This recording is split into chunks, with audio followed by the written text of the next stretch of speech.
Hi ನಮಸ್ಕಾರ. ಜಿಮ್ಗೆ ಹೊರಟಿದ್ದೆ, ಅಷ್ಟೊತ್ತಿಗೆ ಒಂದು ಫೋನ್ ಕಾಲ್ ಬಂತು. ನಿಮ್ಮ ಹತ್ರ ಮಾತಾಡಿ ಆಮೇಲೆ ಮುಂದಿನ ಕೆಲಸ ಮಾಡ್ಕೊಳ್ಳೋಣ ಅಂದ್ಕೊಂಡೆ. ನಾನು ಎವ್ರಿ ಡೇ ಜಿಮ್ಗೆ ಹೋಗ್ತೀನಿ ಆ್ಯಂಡ್ ಎವ್ರಿ ಮೀಲ್ ನಾನು ಡಯಟ್ ಅಂತ ಫಾಲೋ ಮಾಡ್ತೀನಿ.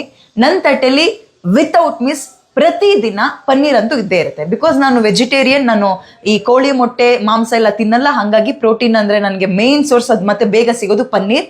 ವಿತೌಟ್ ಮಿಸ್ ನಾನು 3 ಹೊತ್ತು ಅಥವಾ 2 ಹೊತ್ತಾದರೂ ನನ್ನ ತಟ್ಟೆಯಲ್ಲಿ ಪನ್ನೀರ್ ಇದ್ದೇ ಇರುತ್ತೆ. ಯಾಕೆ ಪನ್ನೀರ್ ಬಗ್ಗೆ ಮಾತಾಡ್ತಾ ಇದ್ದೀನಿ ಅಂದರೆ, ಅಂಗಡಿಗಳಿಗೆ ಹೋಗಿ, ಈ ಚಿಕ್ಕ ಪುಟ್ಟ ಅಂಗಡಿಗಾದ್ರೂ ಹೋಗಿ, ದೊಡ್ಡ ಅಂದರೆ ಬೇರೆ ಬೇರೆ ಹೋಟೆಲ್ಗಳಲ್ಲಿ ನಿಮಗೆ 60 ರೂಪಾಯಿ 70 ರೂಪಾಯಿಗೆಲ್ಲ ಪನ್ನೀರ್ ಬೌಲ್ ಅಂತ ಕೊಡ್ತಾರೆ, ಅಥವಾ ಪನ್ನೀರ್ದೇನೋ ಐಟಮ್ಸ್ ಕೊಡ್ತಾರೆ. ಇಷ್ಟಿಷ್ಟು ಸಿಗುತ್ತೆ ನಿಮಗೆ.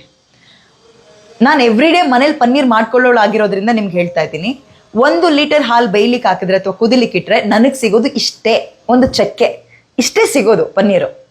1 ಲೀಟರ್ ಅಂದರೆ ಎಷ್ಟು, 50 ರಿಂದ 52 ರೂಪಾಯಿ ಬೀಳುತ್ತೆ ನನಗೆ 1 ಲೀಟರ್ ಹಾಲು. ಇಷ್ಟೇ ಸಿಗದ್ರಿ. ನೀವು ಜಸ್ಟ್ ಇಮ್ಯಾಜಿನ್, 60 ರೂಪಾಯಿ 70 ರೂಪಾಯಿಗೆ ಒಂದೊಂದು ಬೌಲ್ ಇಷ್ಟಿಷ್ಟು ಕೊಡ್ತಾ ಇದ್ದಾರೆ ಅಂದರೆ ನೀವು ಏನು ತಿಂತಾ ಇದ್ದೀರಾ, ಪನ್ನೀರಾ? ಹಂಗಂದ್ರೆ ತಿಂದ ತಕ್ಷಣ ಏನಾದರೂ ಆಗುತ್ತಾ ಅಂದರೆ, ಹೌದು ಆಗುತ್ತೆ. ನಂಗೆ ಫೋನ್ ಮಾಡಿ ಡಾಕ್ಟರ್ ಹೇಳಿದ್ದು, ಜೆನ್ಜಿ 2 ಕ್ಯಾನ್ಸರ್ ಪೇಷಂಟ್ಗಳು ಬಂದಿದ್ದಾರೆ ಅಂತ. ಜೆನ್ಜಿ ಅಂದರೆ ಏನು ಗೊತ್ತಾಯ್ತಲ್ಲ, ಈ 96 to 97 ಇಂದ 2010 ಈ ವರ್ಷದಲ್ಲಿ ಬಾರ್ನ್ ಆಗಿರೋರು. ಎಂಗೇಜ್ ಅವ್ರು ಕ್ಯಾನ್ಸರ್ ಪೇಷಂಟ್ಗಳಾಗ್ತಾ ಇದ್ದಾರೆ. ಗಟ್ ಹೆಲ್ತ್ ಬೆಂದ್ ಹೋಗುತ್ತೆ, ಈ ಕರುಳು ಅನ್ನೋದು ಬೆಂದ್ ಹೋಗುತ್ತೆ, ಗಟ್ ಹೆಲ್ತ್ ಹಾಳಾಗಿ ಹೋಗ್ತಾ ಇದೆ ಬಿಕಾಸ್ ಆಫ್ ಈ ಫೇಕ್ ಪನ್ನೀರಿಂದ. ಅದೊಂದ್ರಿಂದಾನೇ ಅಂದರೆ ಬೇರೆ ವಿಚಾರಗಳು ಸೇರ್ಕೊಳ್ಳುತ್ತೆ. ಬಟ್ ಪನ್ನೀರ್ ಯಾಕೆ ಹೇಳ್ತಾ ಇದ್ದೀನಿ ಅಂದರೆ, ನಾನು ಪನ್ನೀರ್ ತಗೊಳ್ಳದೆ, ಎಕ್ಸ್ಪೆಷಲಿ ನನ್ನಂಥವ್ರು ಜಿಮ್ಗೆ ಹೋಗ್ತೀನಿ, ಡಯಟ್ ಮೇಂಟೈನ್ ಮಾಡಬೇಕು ಅನ್ನೋರು ತಗೊಳ್ಳೋದೇ ಪ್ರೋಟೀನ್ಗೋಸ್ಕರ, ಬಾಡಿ ಚೆನ್ನಾಗಿರ್ಬೇಕು, ಆರೋಗ್ಯವಾಗಿರ್ಬೇಕು ಅಂತ. ಬಟ್ ನಾವು ವಿಷ ತಿಂತಾ ಇದ್ರೆ ದುಡ್ಡು ಕೊಟ್ಟು.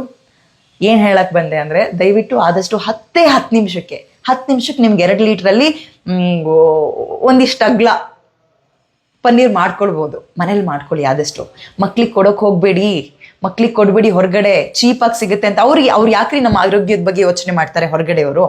ಅಂಗಡಿಯವ್ರಿಗೆ ಲಾಭಕ್ಕೋಸ್ಕರ ನೋಡ್ತಾರೆ. ಆ್ಯಂಡ್ ನೀವು ಹೆದರ್ಕೊಂಡು ತಿನ್ನೋ ಅಗತ್ಯ ಇರಲಿಲ್ಲ, ಬಟ್ ಬಂದ್ಬಿಟ್ಟಿದೆ ನಮ್ಮ ಹಣೆ ಬರಕ್ಕೆ. ಬಿಕಾಸ್ ಫುಡ್ ಡಿಪಾರ್ಟ್ಮೆಂಟ್ ಅವರು ಈ ಸೇಫ್ಟಿನೆಲ್ಲ ನೋಡಬೇಕು, ಅವ್ರು ರೈಡ್ ಮಾಡ್ತಾ ಇರಬೇಕು. ಬಟ್ ಅವ್ರ ತಲೆ ಕೆಡಿಸ್ಕೊಳ್ಳಲ್ಲ ಬಿಡಿ. ಮೊನ್ನೆ ಎಲ್ಲ ಯಾವುದು ಕಬಾಬು ಮತ್ತೆ ಗೋಬಿ ಮಂಚೂರಿಯಲ್ಲಿ ಕಲರಲ್ಲಿ ಕ್ಯಾನ್ಸರ್ ಬರುತ್ತೆ ಅಂದ್ರು, 1-2 ದಿನ ಬ್ಯಾನ್ ಮಾಡಿದ್ರು, ಹಣೆ ಬರ ಮತ್ತೆ ಅದೇ ಬರ್ತಾ ಇದೆ. ಸೊ ಅವ್ರ ಬಗ್ಗೆ ನಮ್ಮ ಆರೋಗ್ಯನ ಅವ್ರಿಗೆ ಗುತ್ತಿಗೆ ಕೊಡೋದು ಬೇಡ, ನಮ್ಮ ಆರೋಗ್ಯ ನಾವೇ ಕಾಪಾಡ್ಕೋಬೇಕು. ಒಳ್ಳೇದು ಅಮೃತ ಅಂತ ತಿಂತಾ ಇರೋ ಪನ್ನೀರು ಫೇಕ್ ಆಗ್ತಾ ಇದೆ, ವಿಷ. ಕರುಳನ್ನ ಬೆಂದು ಹೋಗ್ತಾ ಇದೆ ಕರುಳುಗಳು.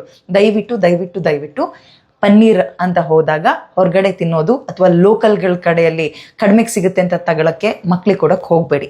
ನನ್ನ ಪರ್ಸನಲ್ ರಿಕ್ವೆಸ್ಟ್ ಇದು. Thank you.